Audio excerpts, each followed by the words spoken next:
cognitive behavioral therapy. I'm going to take you through a DIY version of it. And real basically what this is simply a way to reshape your thought patterns in a way that is healthier. Our brains, they pick up some bad habits over the years. And sometimes we've got to show these little guys the way. And you've probably heard about CBT, at least in part, because of the research showing just how effective it is with this huge number of different psychological disorders, like all of the guys that you see up here. Depression, anxiety disorders, substance misuse. But I'm making this video because it's not just useful for clinical level issues, it's also just this super useful life skill. Like, you could also put all of these issues up there that all of us deal with on a regular basis. Stress, self-esteem, conflict, roid rage, on and on and on. Basically, the thing that all of these have in common is improved life satisfaction and relationships, which, that's a pretty appealing offer. And you see that the word therapy is in there, and that kind of suggests that there's a therapist involved. But you don't need to be a therapist to do this, just like you don't need to be a therapist to do aromatherapy. Or like you don't even need a therapist to stage an intervention for a loved one. Like, all you need there is a really good follow-up plan and a hot tub. It's basically the same thing with CBT. Now, if you are in a place where you're actively suffering, like with one of these guys, a therapist is going to make this exponentially more effective and quicker. Highly, highly recommended. But in terms of basic self-improvement, developing this skill as a psychologist, I think, is easily one of the best investments of your time that you can make, because this skill, it's something that you are going to have with you for the rest of your life. Just like a $20 gift card to Bath & Body Works that is in your junk drawer for some reason. So for this video, I'm going to replace therapy with technique. And then while I'm at it, I'm also going to acknowledge that most of my focus is going to be on the cognitive part of cognitive behaviorals. And I'm also going to be focusing on the traditional CBT approach. And at the end, I'll reference some of the newer so-called third wave approaches. Okay, so here are the basics. You're in a situation, and that situation, it triggers a thought. So let's say you're waiting in line to get a drink at a coffee shop, and that triggers, they need to hire more people. This is obnoxious. And then that thought, it triggers an emotion. So in this case, the emotion, it's probably going to be anger or frustration, something like that. Pretty straightforward. A couple of things to note here. So the situation didn't cause the emotion. It definitely feels like it did, but in reality, you're not pissed because the line is long. You're pissed because of your thought about the line. You could have the thought, hey, this is a great time to reflect on my blessings. Or, this would be a great time to meet some people who like smoothies as much as I do. Same long line, no anger. And then the second point is that the situation, it doesn't have to feel like a situation at all. Oftentimes that situation is really just a thought that leads to another thought. Like how often you've been lying in bed or driving and just, one thought leads to another. Same situation here. Okay, so the place where we humans so often get in trouble is that thought in the middle there, it often has a few characteristics. First, it's automatic. You just think it without realizing you're thinking it. Now, in and of itself, that's not a problem. In fact, most of your thoughts, they need to be automatic, or else you basically never get anything done. Your processing time would just be way too long. You'd constantly be buffering. But the important point here is that because it's automatic, you have less control over it, at least in our default state. All right, and then second, those thoughts can often be irrational. That is, they don't line up with reality. So let's say that you slip and your drink spills and you think, everybody thinks I'm an idiot. That is almost certainly irrational. Nobody is thinking about you or your drink. People in coffee shops only think about 6 things. How long the line is, getting a surprise shoulder massage from the person behind them, their manifesto, hunting down their biological parents, the Dark Lord, and if the coupon that they got from their daughter for a free shoulder massage will work on the person behind them. That's it. Nobody cares in the slightest about anything that is going on with you or your drink. But because everybody thinks I'm an idiot is automatic and borderline unconscious, we don't take time to recognize that it is irrational. And then the third characteristic these thoughts can have is that they can be biased towards the negative. And this isn't to say that all negative thoughts are irrational. Sometimes thoughts that induce sadness or anger or anxiety can be very appropriate and very necessary. It's about having a systematic bias towards them. And for some people, their bias is towards the positive, like Fozzie Bear or Pinkie Pie or people who start conga lines. But for folks who are struggling with things like anxiety or depression or an eating disorder, too often the bias is towards the negative, at least during this period of their life. And you don't need to have a clinical level disorder to have some sort of negative bias. All right, so you can see why this is going to be a problem. And it's almost never a single thought. It's a pattern of them that gets us. It's thinking, this is obnoxious, and then 3 minutes later thinking, everybody thinks I'm an idiot, and then 30 other similarly upsetting thoughts. And you can see how that's going to kind of ruin your day. These thoughts, though, they're not just creating individual emotions. They're creating moods that are self-perpetuating, because when you're in a negative mood, you're much more likely to have thoughts that are negative, irrational, and automatic. Okay, so what's to be done? And there are a lot of different ways that therapists approach this, but this is how I think about it, is that there are two basic stages. The first is monitoring your thought patterns, and then the second is changing or reframing those thoughts. So monitoring, and this is really just about awareness and understanding of our mental processes. Ultimately, what you want to know is what automatic thoughts are going through your head. But for most of us, that's tough because we don't go around thinking about our thoughts. So the trick is to look for strong emotions, because we usually are aware of those, like the excitement that you felt when you heard about smoothies for the first time. Then what we can do is we can work backwards to figure out the thought that got us to that emotion. So in our example, I'm standing in that long line at the coffee shop and I find myself getting pissed. Usually we've got some physical symptoms to go along with those emotions. So for instance, I notice that I'm clenching my jaw, or that my muscles are tightening, or I feel hot, or I notice my stomach's uneasy, or there's something new in my pants. All right, that's great, because that is our signpost to reflect on, what am I thinking about this situation right now that's leading me to these sensations? What are the thoughts going through my head at this exact moment? All right, let's put them into words. And that's not always easy, especially if you're someone who is a more concrete, hands-on, kind of practical thinker, as opposed to someone who, loves living in the world of abstractions and theories and ideas, because thoughts, right?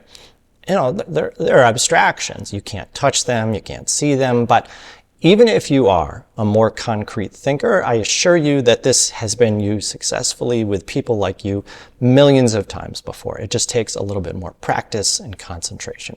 And sometimes you can't do that introspection in the moment, especially when you're first starting. What you can do, though, is that you can reflect back on an intense emotion that you were having earlier in the day and speculate as to what was going through your head. And you absolutely do not have to nail it, right? You're just speculating. And I can remember working with clients and them saying, I don't know what I was thinking. And I would just say, well, what might you have been thinking? And when we have the freedom to not get it perfectly, our imagination kicks in, and combine that with what we know about ourselves, and we can usually put together a reasonably good hypothesis for the next time we're having an intense reaction. All right, so for example, and that's let's go way out there, something really colorful. And let's say that you decide that you're going to join a group of Civil War reenactors, right? That is your new thing. And so you get all dressed up, and you're driving over for your first big battle, and you start to feel super anxious. What might be in this center box? All right, so you brainstorm. What might it be? Well, maybe it's I don't know anyone here, and I'm going to look awkward standing alone. Well, no, that doesn't really need it. All right, how about, well, what if my costume's not good enough? well, it feels a little closer, but it still doesn't quite fit. All right, and then it hits you. What if the Civil War that they're reenacting is different than the one that I want to reenact? All right, nice work. All right, you put that in your pocket. Now you know that that is a thought that makes you anxious. So maybe the next time that you're having a similar emotion in a similar situation, so let's say maybe you're going LARPing, or you're going to a Renaissance festival. It's like, do I have the right Renaissance? Right? And you recall that thought and you reflect, is that what is going through my head? Well, it's not exactly that, right? Maybe it's a little bit more like this, and we get better and better at doing this over time. And what I would recommend is physically jotting these thoughts down somewhere, these automatic thoughts that feel like they're these key triggers of emotion. And maybe there's only a handful that keep coming up again and again, or maybe especially in the beginning, it feels like there's a new one each time. But if you do this long enough, what you'll notice is that there's patterns that start to emerge. But by writing them down, what we do is we take this abstract thing and we make it a little bit more concrete. And therefore, it's more memorable, and then we can retrieve it more quickly when we're in the moment. And that's the whole goal here. Just monitoring. Don't worry about changing them. Don't get down on yourself for having these thoughts. Each time you're able to identify one, that's a cause for celebration. You're getting more emotionally intelligent. You've got another crucial piece of information about how your mind works. And on the other hand, don't get discouraged. Thinking about thinking, that is not natural for most of us. It's a new skill. And like any new skill, it takes deliberate attention to build. Like, remember how long it took you to learn that you can't use dingleberries the same way that you use other berries. But now look at how proud everyone is of you. This is very, very similar. For this one, though, it's a little bit more about mental effort than it is about sheer willpower. And so you could take 2 months doing this monitoring, or you could take a year. Again, you're building a skill that's going to serve you for the rest of your life. Okay, but let me pause here to give you some examples of the types of thoughts that I'm talking about. So here are some that you might have during, for example, a conflict with someone. So let's say the emotion that you're feeling is anger. And so the thoughts, they might be something like this. They're deliberately being rude. They're being completely selfish. They have no interest in hearing my side. They don't actually care about me at all. They're basically saying, this is all my fault. They're basically saying I'm an idiot. I bet they didn't even read my ransom note. And of course, you can imagine the list just goes on and on and on. And your actual thought during any specific conflict, it is probably not going to be on my list. But one thing that you do have access to that none of your ancestors had are AI chatbots. Frankly, there are probably multiple different apps that already out there that do this automatically. But AI can do a really good job of giving you suggestions about what might be going on in your head. Because even though you're super duper special, whatever dysfunctional, irrational, borderline disturbing thoughts that your brain has cooked up, thousands upon thousands of people have had that before you. So you can just put in the chatbot something like this. It's like, hey, I had a fight with my roommate about doing the dishes that made me really angry. What are 10 unhealthy automatic thoughts I might have been having? Put them in the form of a thought with an explanation of how it might be irrational or unhealthy. So what you're doing is you're describing the situation, and then you tag on this last little bit of instruction here. And it's going to give you 10 pretty reasonable suggestions. So here are the first 5 that I got. These are a fantastic start. Again, you're inputting the situation and the emotion, and it'll help you brainstorm what might be going on in this middle section. They're probably not going to completely nail what you're thinking, but often once you have those examples in front of you, you can say, oh, all right, but that's not exactly it, but it was a little bit more like this. All right, and then what you do is you write those suckers down on 5 different sticky notes. You put one on your bathroom mirror, you put one in your workspace, one in your sock drawer, one in a loaf of bread, and one in your conspiracy corkboard. Okay, but then 2 side notes is one, You don't need to do any of that. But then 2, if you do it and you use a CPAP mask, it is absolutely crucial that you do not put any of those sticky notes on that machine. That maladaptive thought positioned right there directly in the airflow, that is how people get gonorrhea. Now, if nothing the AI came up with, it comes even close to capturing what you're actually thinking, you can try tweaking the query a little bit. Describe the conversation or the situation in more detail maybe, or you, let's say, tweak the emotion in more detail. Because realistically, you may very well be having multiple different emotions. So you could also put in something like this. I had a fight with my roommate about doing the dishes, but then I felt really dejected and alone for the next hour. What are 10 unhealthy automatic thoughts that I might have been having? Put them in the form of a thought with an explanation of how it might have been irrational or unhealthy. So this is what I got. Slightly different format, but still super helpful in kickstarting that introspection. And actually, these phrases here, these are what are called cognitive distortions. It's another way of getting your head around unhealthy thought patterns. You can look it up for extra credit, but I won't go into depth here. Okay, so you're never going to be perfect here, but the hope is that you get to this place where more and more in the moment, you are catching yourself having those thoughts that are irrational or negative. Okay, and then that sets us up for the next phase, which is reframing. So this is about replacing automatic, unrealistic, negative thoughts with deliberate, realistic, positive thoughts. It's called reframing. So here's an example. Let's say you are swamped at your work, or your school, or your home, or your swamp, and you think, I can't handle this situation. The reframe, it might look something like this. This is a challenging situation, but I can take steps to handle it one piece at a time. Here's another.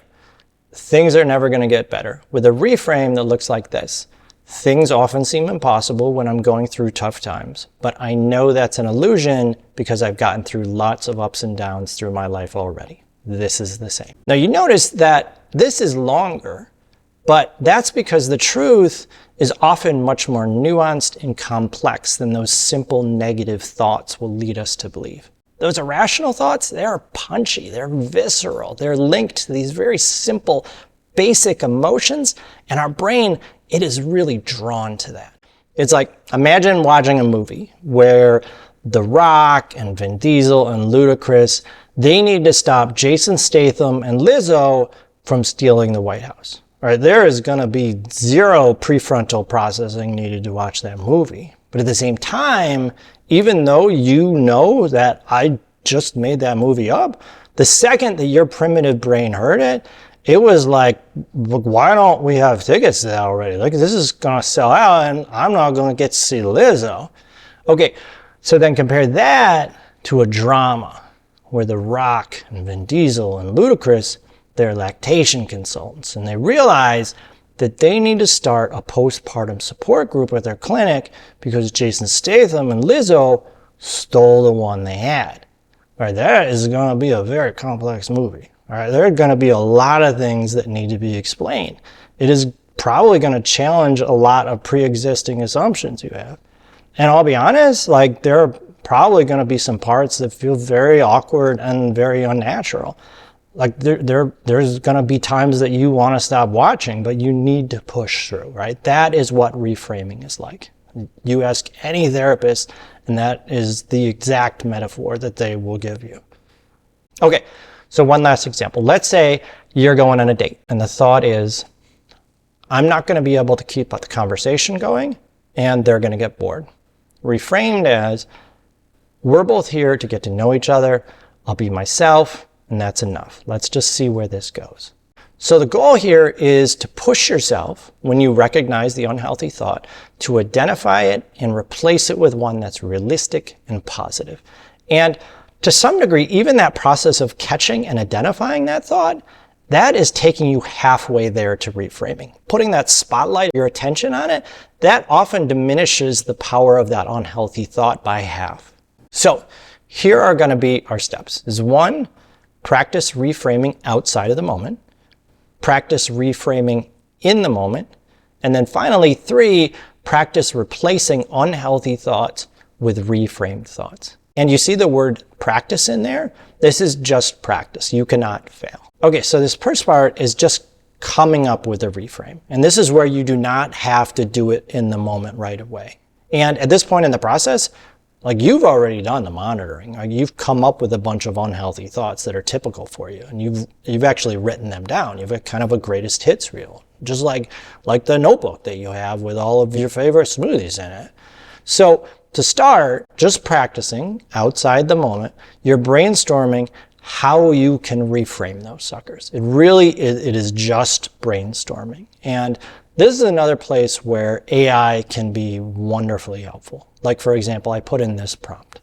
Today, my boss told me that she was really disappointed with my work on a project that I just submitted. I had the thought, she's never going to respect me now. How could I reframe this in a positive, realistic way? Give me 10 choices.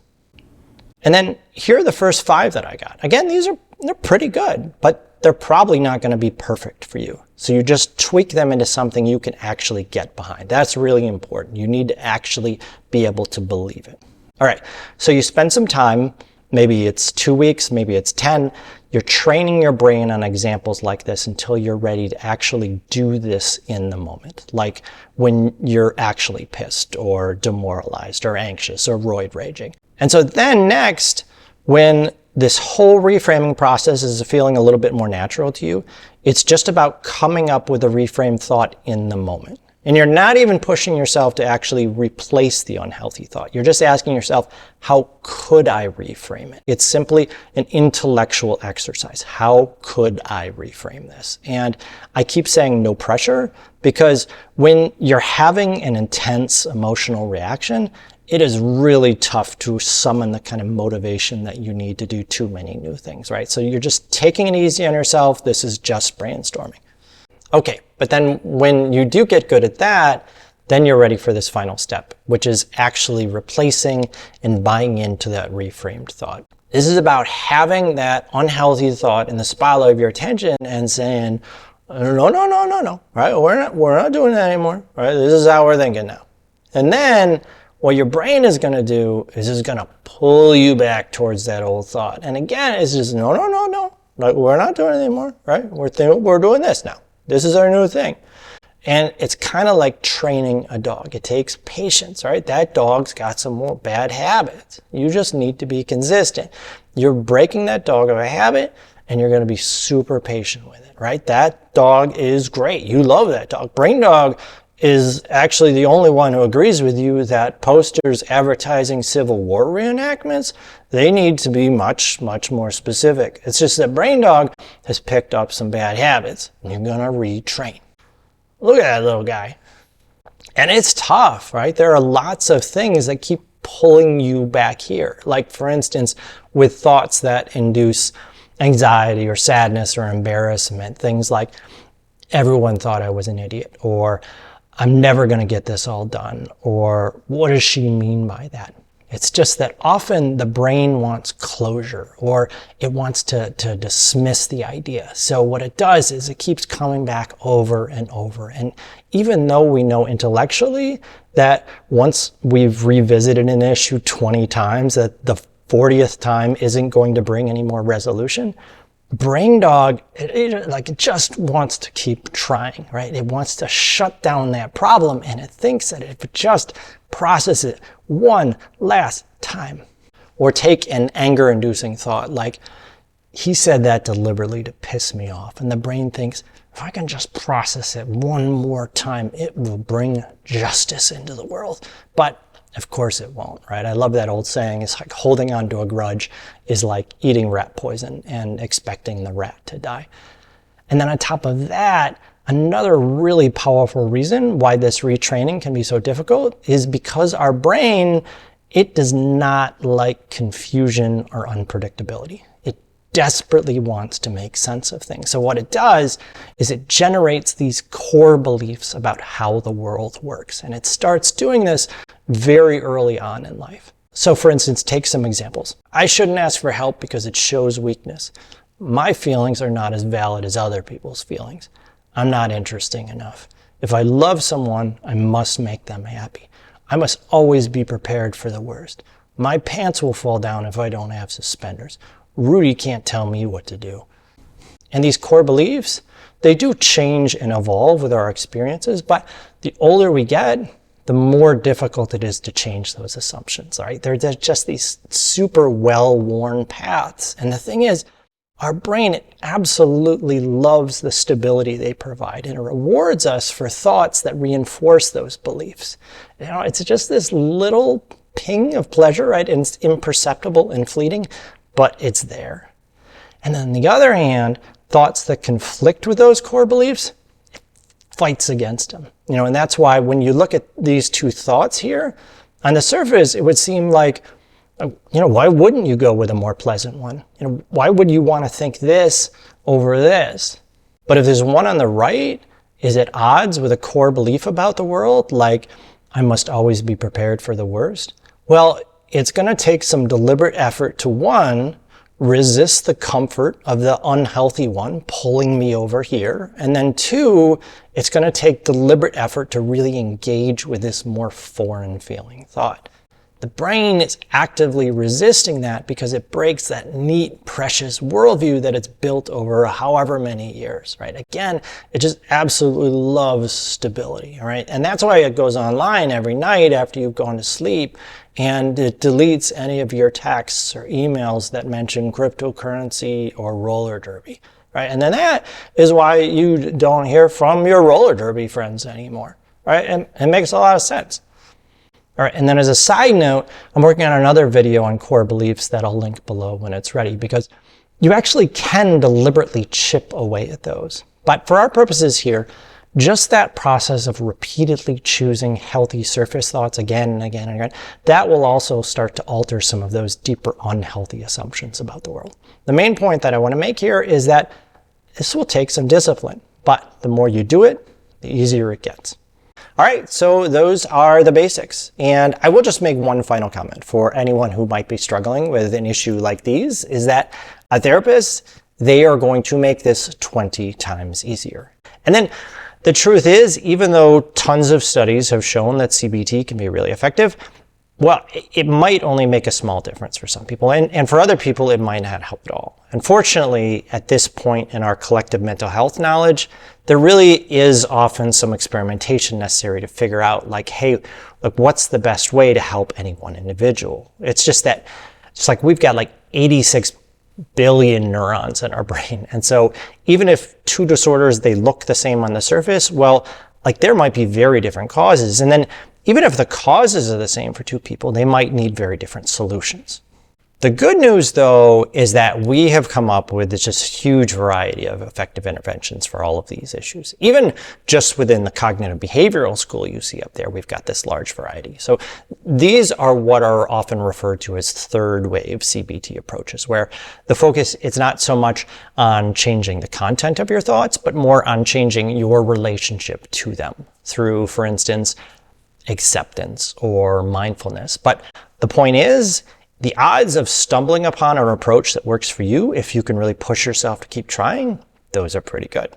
But obviously that does take motivation. And it's kind of one of the cruel ironies of all this is that lack of motivation, well, that's one of the symptoms of these problems. So just a suggestion is that if you are fortunate enough to have someone in your life who cares about your mental health, enlist them as a motivation buddy. Outsource that motivation, at least in part. Frankly, that's a big part of what a good therapist can do.